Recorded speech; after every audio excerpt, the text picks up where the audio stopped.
Arizona, the dumping. A classic case of, you're just not earning enough. You know, I always thought love was supposed to conquer all. Turns out, what it doesn't conquer is a bloke in a Range Rover with a black Amex and hair that doesn't panic in the wind. She told me it wasn't about the money, which in human language means it was absolutely, entirely, categorically about the bloody money. There I was, in love, naive, hopeful, rocking my Primark socks, and a half-price, Nando's loyalty card, and there she was, dripping in lip gloss and late-stage capitalism, a girl who treated Zara like a religion, and men like financial advisors. We'd been together for 2 years, or as she now calls it, a character-building phase. She said she needed someone more ambitious, someone who matches her energy. Translation, someone who doesn't check his bank balance before ordering a side of guac. Then came him. The human LinkedIn profile, you know the type. 6 figures, 0 emotions, probably says things like, touch base unironically, drives a German car, has opinions about wine, owns shirts that actually fit. I hated him instantly. But oh, she loved it. The dinners, the city breaks, the fact that his credit card didn't scream when tapped. And me? I got the classic, it's not you, it's me, speech. Only it was definitely me. Specifically, the me who thought love could pay rent. I asked her if she was serious. She said, I just can't build a future with someone who's still figuring things out. Darling, I wasn't figuring things out. I was just broke. There's a difference. One's a journey. The other's a direct debit to a gym I no longer go to. She left the next morning. Didn't even take the kettle. Just walked out like she was in some posh BBC drama. Left me there, staring at the tea bag in my cup like it might explain what just happened. And that was that. She traded my bad jokes and Tesco sandwiches for silk sheets and a man who probably calls his parents mother and father. It was humbling. And by humbling, I mean I listened to Arctic monkeys in the dark for a week while eating toast, straight from the loaf. And if you're thinking, well, mate, at least now you can focus on yourself. Congratulations. You've just quoted my mum, my mates, and a podcast I now resent. But don't worry. This isn't one of those sad stories where the bloke wallows and learns to love again through pottery or yoga. No.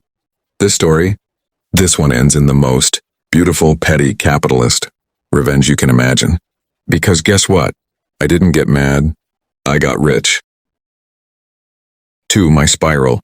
Pints, self-pity, and Spotify playlists that should be illegal. So right, she left me. For a rich guy. Not just rich. Has a Tesla and an espresso machine with Bluetooth. Rich. I was told it wasn't about money. Which, of course, is exactly what people say when it's entirely about money. I pretended to take it well, which is to say, I absolutely did not. The first 48 hours were a blur of badly microwaved takeaways, drunken rambling to my flatmate, and aggressively scrolling through her Instagram like it was some kind of forensic investigation. I wasn't stalking. I was gathering evidence for closure.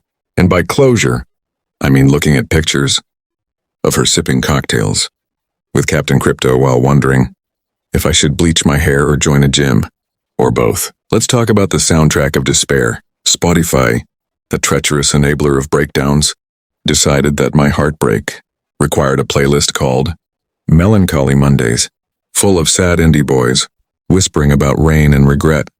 Somewhere between track 4 and a soggy Tesco meal deal, I genuinely started crying. In public. On a bench. Outside of Greg's.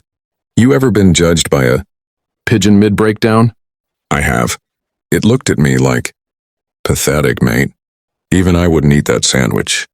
At some point, I rang one of my mates, for support, and he said, mate, you're well rid of her. She was a bit of a nightmare, really. Which is comforting until you realize they all thought that and no one told you because you were in love and impossible to reason with. The next few days were a parade of poor life choices dressed as healing. Pints with strangers I met in pub toilets. oversharing with Uber drivers, Googling how to become a millionaire overnight, like the algorithm owed me a miracle. I even downloaded Duolingo, Spanish for some reason. Why? Because heartbreak makes you delusional and suddenly fluent in bad ideas. My mom tried to help. She said, "You'll find someone better," which is mom code for, "I never liked her. And also please clean your room. It smells like despair in Lynx, Africa." The worst part, she didn't even text to check if I was okay. Not that I wanted her to. Okay, maybe a little. Okay, a lot. But no, not even a, "Hope you're good, ex." Just radio silence and photos of her on a yacht with a man whose beard probably has its own investment portfolio. And somewhere in that spiraling abyss of pints, pain, and passive-aggressive Instagram captions, I decided I am not going out like this. Cue the revenge glow-up. But that's a story for another episode. For now, just know this. If you've never cried into a packet of quavers while Adele whispers, "Go easy on me," you haven't truly hit rock bottom. And trust me, it's character building. The glow-down social media stalking and terrible haircuts. Right, so there I was, freshly dumped, emotionally unstable, and clinging to hope, like a damp sock, to the side of a radiator. She'd moved on, quickly, suspiciously quickly actually, as if there'd been preparations, like I was a limited-time trial offer, and she'd already clicked cancel subscription. Naturally, I did what any emotionally compromised adult would do. I stalked her Instagram like it owed me money, and oh, the photos, the soft launches, the accidental hand in the shot. She was in Dubai, with Mr. Six-Pack salary, sipping cocktails that cost more than my Wi-Fi bill, and I've got fiber. Meanwhile, I was sat in my mom's house, wrapped in a dressing gown that smelt like disappointment, and Lynx, Africa, wearing socks with holes so big they could claim universal credit. And yes, I cried, not the cute kind of crying you see in films, the real kind, the snotty, wheezing kind, while Spotify played songs that made me question whether my heart or my bank account hurt more. I made a playlist. It was called "She Chose a Rich Bloke and All I Got Was Anxiety." At one point I Googled how to make someone regret their life choices without going to prison. Did I get a haircut? Of course I did. It's practically a rite of passage, but not a good one. No, I told the barber to just do something dramatic. What I got looked like I lost a bet. It wasn't a glow-up. It was a glow-down. Like if personal growth was measured in regret and badly timed selfies. And the worst bit, she looked happy. That unbothered post-breakup. My new boyfriend owns a boat. Kind of happy. And I looked like a side character in a BBC drama who dies in episode 1. Still, I kept scrolling. Because nothing says healing, like digital self-harm, via Instagram stories. And every time she posted a new blessed caption, I died a little inside, but in a fabulously dramatic way. Eventually I hit rock bottom. And let me tell you, rock bottom hurts, but it's also incredibly motivating, because from the ruins of heartbreak and ego came an idea, a petty, spite-fueled, brilliant idea, but that comes later. For now, let's just say, heartbreak didn't break me. It made me dangerously productive. The accidental ambition, rage-fueled career moves. Turns out revenge is a better motivator than any TED Talk. It all started one Tuesday night. Because, let's be honest, nothing good ever happens on a Tuesday. I was 3 pints deep, emotionally dehydrated, and dangerously close to texting her the words, "Hope he's rich enough to buy you a personality." But instead I opened my laptop, which at the time was held together with duct tape and delusion, and thought, right, let's do something productive. With this emotional dumpster fire I'm living in now, I didn't set out to become successful. That would have required planning. And at the time, I was still struggling to plan my way out of a Greg's queue. But there's something quite magical, and by magical I mean unhinged, about heartbreak. It turns your brain into a toxic productivity, machine-powered entirely by spite and instant noodles. I started a business Why? Because apparently, I'll show her is a completely valid business plan in today's economy. I had no investors, no clue, and absolutely no chill, but I had rage, a mildly convincing LinkedIn profile, and a burning desire to never cry in a Lidl car park again. There were sleepless nights, caffeine overdoses, and several breakdowns, disguised as late-night strategy sessions. I made more mistakes than a Love Island contestant with a microphone on, but somehow, things started to click.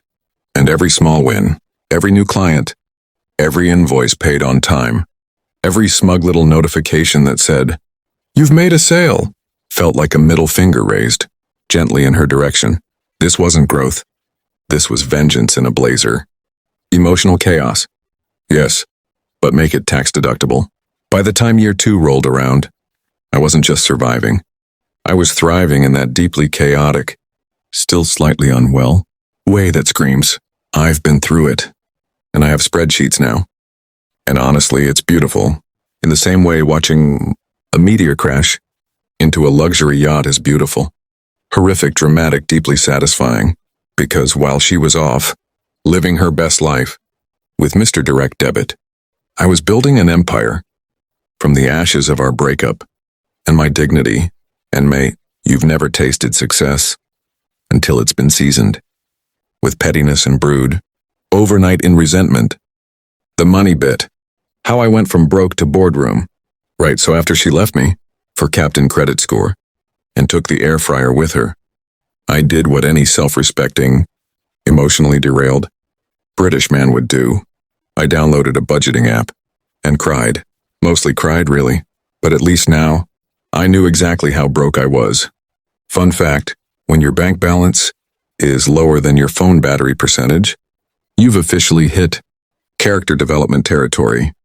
Anyway, somewhere between the fourth pity pint and a podcast called Hustle Like You Mean It, I decided to turn my heartbreak into a business plan. Not for healing, obviously.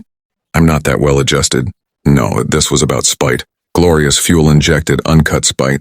They call it entrepreneurship. I call it revenge with spreadsheets. So I started a little something. At first it was just me, a crusty old laptop, and a dream I absolutely nicked. From a YouTube ad, I failed, obviously. Repeatedly. I rage quit 3 times, once mid-Zoom call, once mid-toast. There were tears. There were breakdowns. There was a brief, deeply unwise crypto phase we don't speak of anymore. But then, somehow, it started working. People actually liked what I was building. I didn't know whether to celebrate or check if it was a scam. I hired a team, got an office, a proper one with a coffee machine and everything. I even started wearing blazers, like some kind of functioning adult. Still emotionally hollow, of course, but now with lapels. And that's when it hit me. I was no longer the guy who got dumped for not having a mortgage. I was the guy who could buy the building where she worked. Bitterness, it turns out, is weirdly scalable. The irony, the very rejection that made me feel like discarded IKEA furniture, is the reason I now sit in boardrooms with people who use the word synergy unironically. Success didn't heal me, but it did give me a very expensive chair to cry in. So progress. The plot twist. Guess who works for my new company? Right, so picture this. I'm in my painfully minimalist office. Think CEO, but emotionally unavailable, sifting through a stack of CVs, because apparently hiring people is part of running a business. Who knew? Anyway, I'm knee-deep in Excel spreadsheets, caffeine and existential dread. When her name pops up, at first I think no, surely not. The universe isn't that theatrical. Oh, but it is. It absolutely is. There it is, plain as day. Her name spelled the same way. Same middle name. New surname, of course. Probably the rich blokes. Because nothing says, I'm over it, like a complete rebrand, and a hyphenated last name that screams tax bracket. For a moment, I genuinely consider the possibility that I've hallucinated the whole thing. Maybe the caffeine's finally given up and started leaking delusions into my frontal lobe. But no, it's her. It's definitely her. Same tragically quirky email font, still using Comic Sans in 2025. I mean, at this point, she deserves the humiliation, purely on typographical grounds. And there it is, her CV, tucked between a bloke who spent 5 years as a dog energy therapist and someone whose only qualification is good vibes. Somehow she's still the most tragic entry. Now here's the bit that really tickled me. She applied blindly. No clue it was my company. Just saw the salary range and clicked. Submit. Like fate wasn't already writing its own soap opera. I don't know what was funnier. The idea of her walking into the interview room and seeing me, or the fact that for once in her life, she didn't do her research. You know, the woman who once grilled me for not knowing the difference between an Adam and a Noah. And yes, before you ask, of course, I invited her for an interview. I had to not for revenge, for science, for closure, or chaos, same thing. Her face when she walked in, priceless. Like she'd just spotted a wasp in her cocktail, somewhere between horror, confusion, and that twitchy, should I run? Look, you only get at awkward family weddings. And me? Oh, I smiled. The kind of smile that says, I'm doing fantastic, thanks for asking. Now please take a seat and enjoy your consequences. She tried to act all casual, bit of nervous laughter. Asked if it was really me. I told her depends. Are you still dating the hedge fund? Because if so, I might be his boss now too. It wasn't professional. It wasn't mature, but it was delicious. So now, we're both sat there, her, flailing in a sea of irony, me savoring every awkward second like a smug little pudding. And that's when it hit me. Life isn't fair. It's hilarious. Darkly, messily, gloriously hilarious. Because you don't get to write this kind of poetic nonsense. You just live it. With front row seats to your own emotional car crash, popcorn in hand, and the haunting knowledge that the sat-nav of your love life took a very weird turn, right into HR.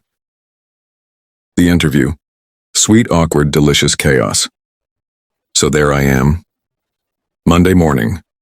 Half asleep, half caffeinated, fully dead inside standard. I'm flipping through CVs, like I'm swiping on a dating app. I didn't want to download it in the first place. And then bam, her name. Her actual name. Not some vague LinkedIn doppelganger, or a glitch in the matrix. No, it's her. The ex, the one who left me for a man, with a Tesla and a personal trainer. The one who told me I had potential, which is British for, you're broke but polite about it. Anyway, there she is, cover letter and all. And get this, she's applying for a job at my company, the company I built from scratch. Using spite as my business plan, now a normal person might delete the application and go about their day, but I'm not normal. I'm British and emotionally damaged. So obviously, I scheduled the interview. Face-to-face, no Teams, no Zoom. Real life, fluorescent lit, soul-draining awkwardness. She walks in and for a second, just a second, we both pretend we're adults, that we're capable of normal social interaction, that our shared history isn't just a montage of poorly timed texts, underwhelming birthdays, and her accidentally calling me Mark that one time. I still don't know who Mark is. I hope he's doing terribly. Her face dropped faster than my dignity. The night she dumped me, she stammers out a hi, like we bumped into each other in Tesco, and not in a revenge plot. Written by the universe's drunk intern, I give her the classic nod, the one that says, yes, I remember everything, and I've monetized it. We sit. She's clearly sweating. Through her blouse, I'm sipping coffee like it's tea in a Jane Austen novel, and I'm about to destroy her family's estate. She doesn't know where to look. At the floor? Too submissive. At my face? Too familiar. At the branded mug with my company logo? Too painful. So, I say, with the kind of detached warmth you reserve for people who once ghosted you and now need a reference letter. What makes you want to work here? She mutters something about fresh starts and new opportunities, and I swear if I rolled my eyes any harder, they'd file for unemployment. And the best bit, she doesn't even realize I own the company. She thinks I'm just doing the interview. like I'm some middle manager with a sad sandwich and a mediocre pension plan. No love, I sign the checks. I am the pension plan. The power shift, palpable, hilarious, slightly erotic. She finishes her pitch. I nod, I thank her. I tell her we'll be in touch, which, as we all know, is HR for you'll be ghosted faster than a Hinge match who says, I'm not like other girls. And just as she turns to leave, I say, oh, quick note. I started this company 2 years ago. Funny how life works out, isn't it? She pauses, blinks. That moment of realization hits like a dodgy kebab at 2 a.m. Beautiful, bloody Shakespearean. She asked for a raise. I offered emotional closure instead. You know what's wild? 1 minute you're crying into a Greg's pasty over a woman who said, it's not you, it's capitalism. And the next you're sat in a glass office, sipping overpriced coffee, while she awkwardly knocks on your door for a performance review. Life. What a ridiculous little sitcom. So here we are. Her, a freshly hired client manager, which is corporate for person who makes fake smiles for money. And me, her new boss. Not metaphorically, literally. Like, I sign the checks. I am the checkers. Now let's talk about her first week. She walked in like we were strangers. Not a blink of recognition. Bold strategy, like we didn't once have a shared Netflix password. And a toothbrush drawer. I being the bigger person, and the boss, which helps, greeted her with the kind of smirk HR training videos warn you about. She sat 2 desks away, pretending the office carpet was the most fascinating thing she'd ever seen. I assigned her to the legacy clients, which is polite code for the ones who make customer service cry and still use fax. Every time she sent me a follow-up email titled, Quick question, I added another client to her list. Revenge? No. Strategic delegation fueled by petty heartbreak? Absolutely. Then came the performance meeting. Ah yes, a sacred ritual where we pretend feedback is a gift and not just thinly veiled emotional retribution. She sat down, all corporate composure and fake laughs, and asked wait for it for a raise. A raise? I nearly choked on my 4 oat milk flat white. She said, I've been exceeding expectations. And I said, yes, mine. I expected you to last a week. She blinked. I blinked.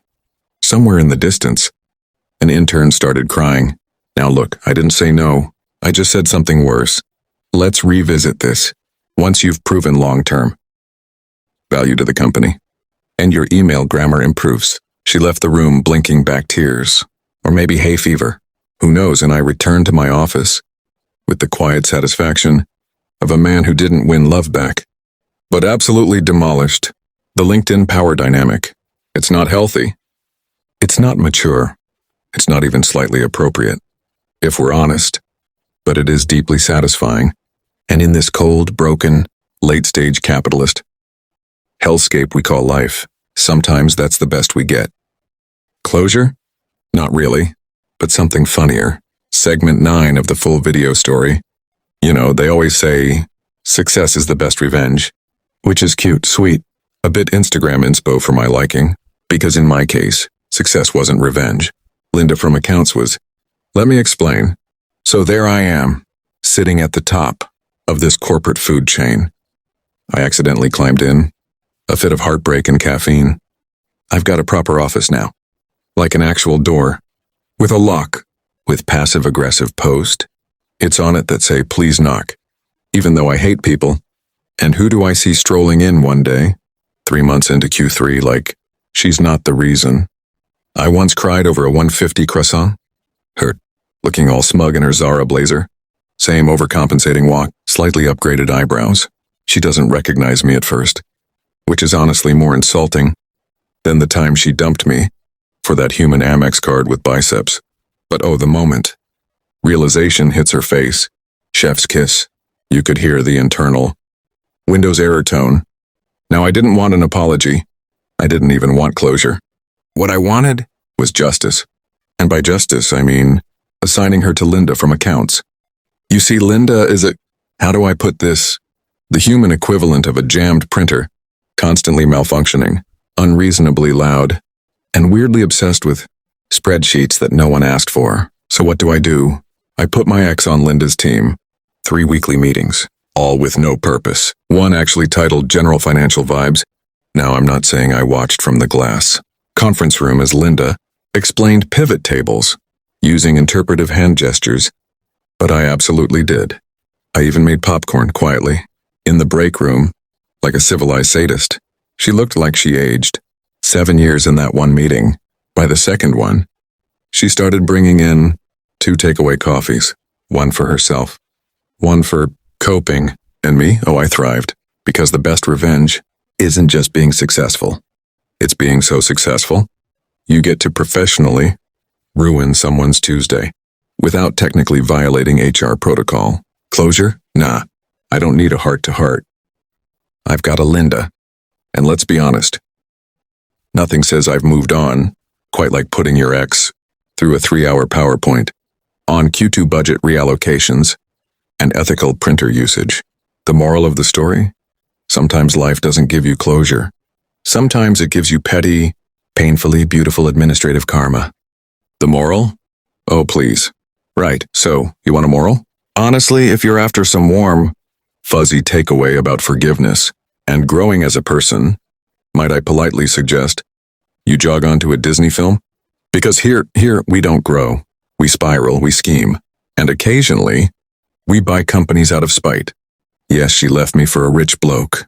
Good jawline flash car, questionable personality. You know the type.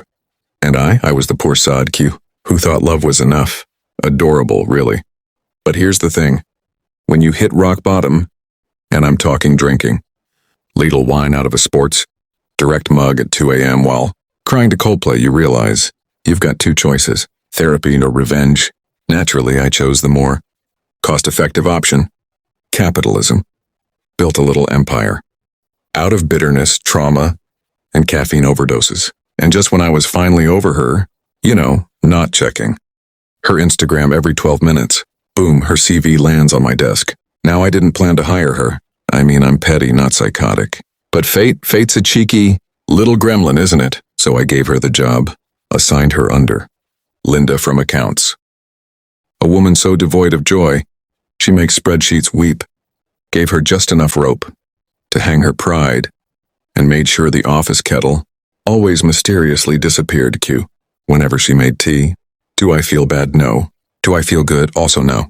Just satisfied, in a morally gray, vaguely illegal sort of way. And listen, if you're waiting for some life-affirming realization like, money can't buy happiness, well, it can't, but it can buy the building your ex works in, and frankly, that's close enough. So no, I didn't get closure, or a handwritten apology, but I did get the joy of watching her pretend to enjoy company. Wide karaoke night in a polyester staff tee. And honestly, that's better than therapy. The moral of the story? Love is stupid. People are selfish. And if someone ever dumps you for being poor, buy the bloody building and install the vending machine next to their desk so it never works when they need it.